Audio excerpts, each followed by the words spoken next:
other videos where I've introduced the idea of antiderivatives and indefinite integrals and went through the basic integrals that we are starting with, and then did just like one example or so.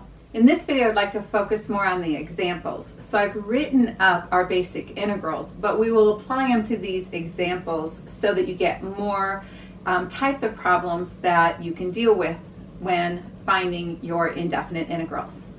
So this first example is find the indefinite integral of 7 over 3x to the 4th dx.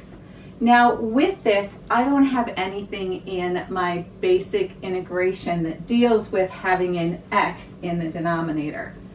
So I need to rewrite this as the integral of 7/3 x to the negative 4 dx, so that I look back and see I do have an indefinite integral, whereas the indefinite integral of x to a letter base to number power exponent dx. And so as long as my exponent's not -1, and here my exponent is -4, I'll apply this rule of the indefinite integrals to do that problem. A lot of these beginning problems require you to rewrite the integrand before you can actually apply the process of integration.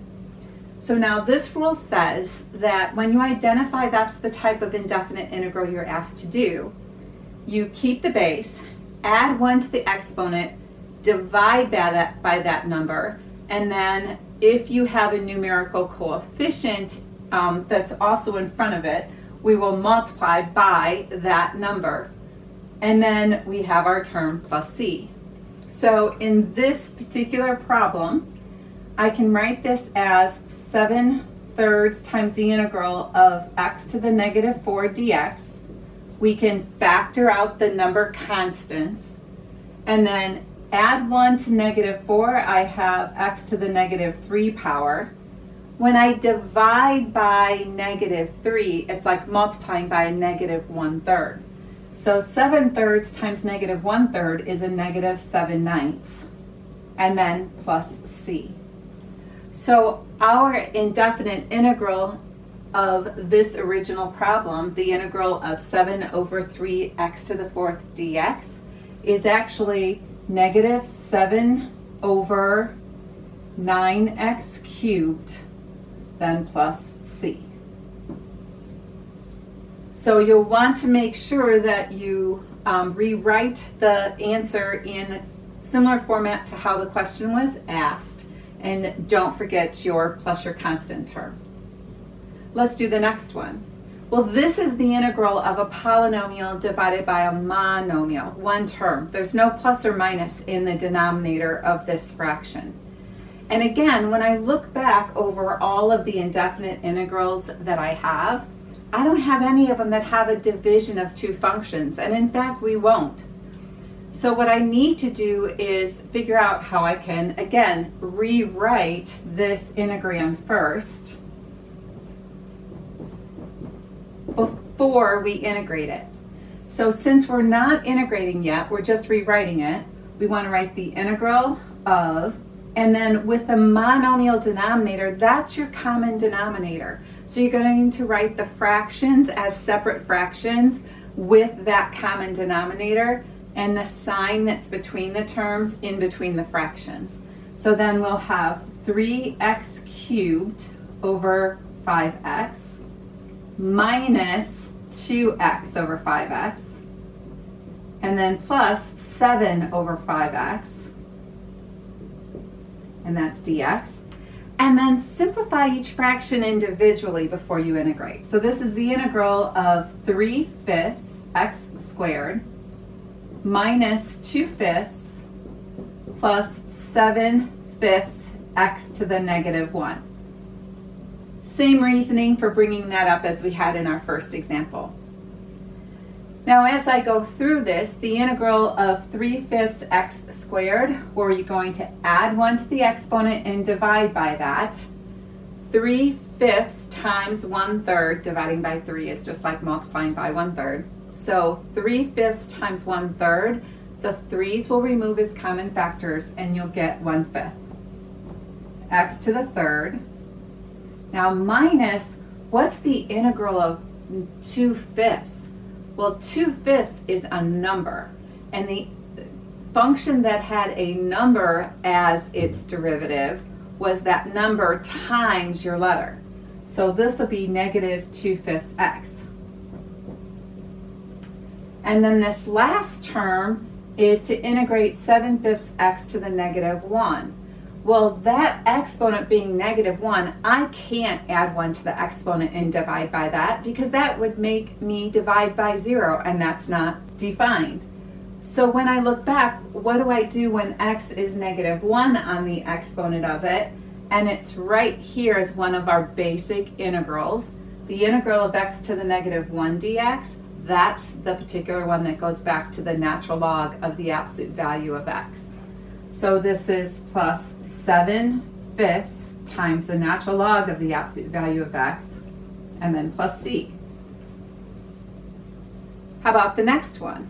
Well, the integral of 9 sine x dx, I have 9 times my function, so I can bring my constant factors out in front of the integral. So then that will be 9 times the integral of sine x dx. Well, the integral of sine x dx is negative cosine x. So that's 9 times a negative cosine x, and then plus c.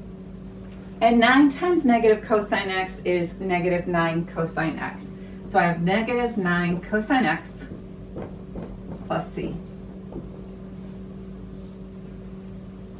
How about this last one? This is the integral of 4x minus 3 quantity squared. Well, for this one, I don't have anything at this point in time of an action on an expression and how to integrate that. So what I need to do at this point is to rewrite the integrand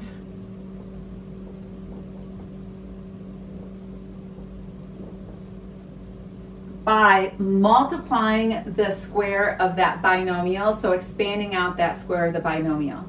So if you take 4x minus 3 times 4x minus 3, you will get 16x squared minus 24x plus 9.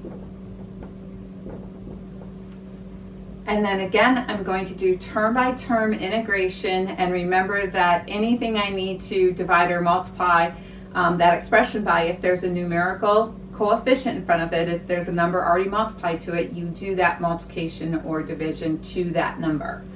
So the integral of 16x to the second, letter base to number power, power is not negative 1, add 1 to the exponent and divide by that. So I have x, add 1 to 2, I get 3, and I divide by 3. So I had 16 and I divide it by 3. Then minus x to the first is 1, add 1 to the exponent, that becomes x squared. And then when I divide negative 24 by 2, I get negative 12.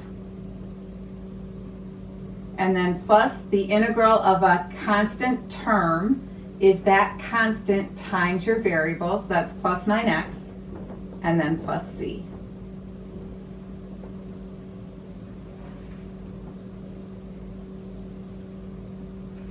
So that gives you a couple examples.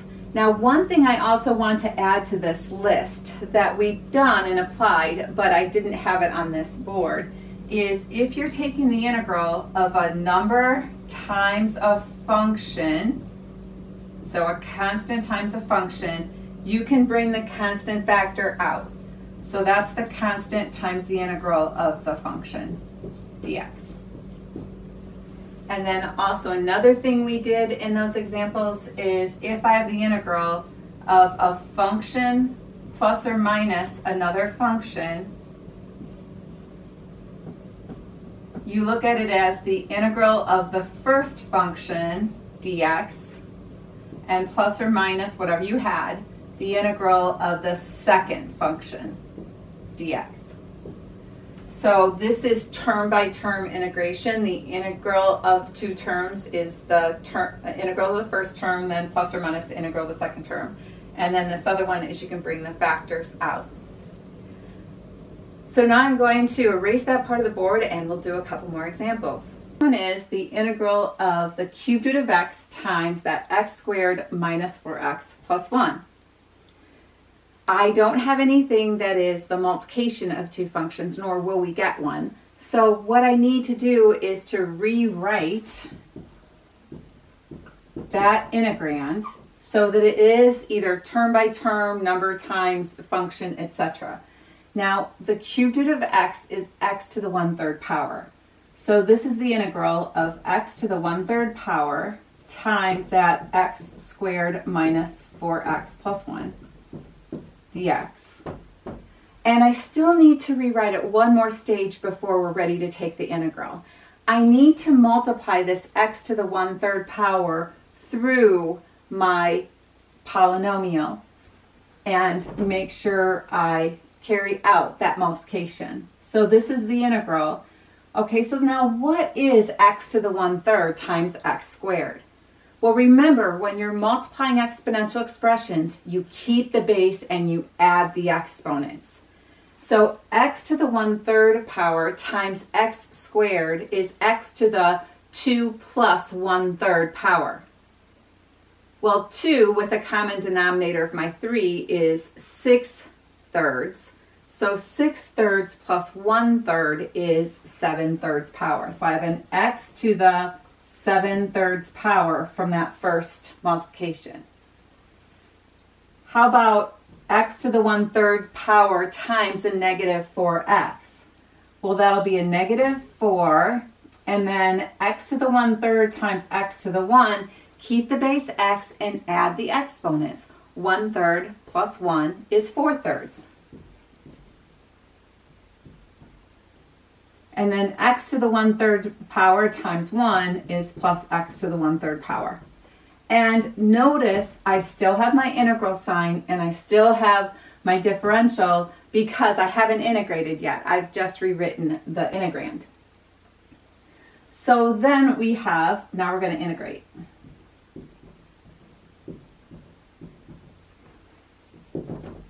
Right? This is letter base to number power. It's term by term now, so I can do term by term integration. So for my first term, letter base to number power, and my number power is not -1. So that's when I add 1 to the exponent and divide by that. So I have my base x. 7/3 plus 1 is 10/3. And when you divide by 10/3, you're multiplying by the reciprocal. So that's 3/10 x to the 10/3. Okay, then minus, I've got this 4 times, and then x to the 4/3 power, keep the base and add 1 to the exponent and divide by that. So then 4/3 plus 1 is 7/3. Exponent, and when I divide by 7/3, it's like multiplying by 3/7. And then plus, add 1 to 1/3, I get 4/3. Divide by 4/3 is multiplying by 3/4. And then I have plus my c. And then my 4/1 times my 3/7 gives me 12/7. So I'm going to go ahead and rewrite this as 12/7 as that coefficient.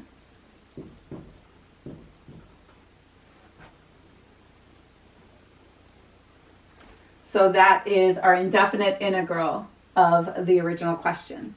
Okay, how about this next one? I have the integral of two different terms, and I can do term by term integration. I do need to rewrite this first term, so that is something that I can apply my integration rules to. Now 2x is in parentheses with a third power on it. So 2x times 2x times 2x is 8x to the third in that denominator. So that's the integral of 1 over 8x to the third, and then plus secant squared x dx. This still isn't ready to be integrated. Remember, I need to have my variables as if they're letter base on to a number exponent. I need to write it where it's a multiplication of that. It can't be a division. So 8 times x to the power 3. I'm going to bring this x to the power 3 up as an x to the power negative 3. So this is the integral of 1 over 8 x to the negative 3 plus secant squared x, and then dx. And now we're ready to integrate. Add 1 to negative 3, that's negative 2 exponent. When you divide by negative 2, it's like multiplying by negative 1/2. So negative 1/2 times 1/8 is a negative 1/16. Plus, now the integral of secant squared x. Remember, secant squared x was the derivative of a trig function. Secant squared x was the derivative of tangent x. So the integral of secant squared x goes back to tangent x. Remember, we're just going in the reverse direction. So this is plus tangent x, and then plus c. And then if I'm rewriting it back into the notation that it was similar to have, I'll have negative 1 over 16x squared plus tangent x plus c. And just to reiterate, this integral of secant squared x we have right up here. The integral of secant squared x dx is equal to tangent x plus c.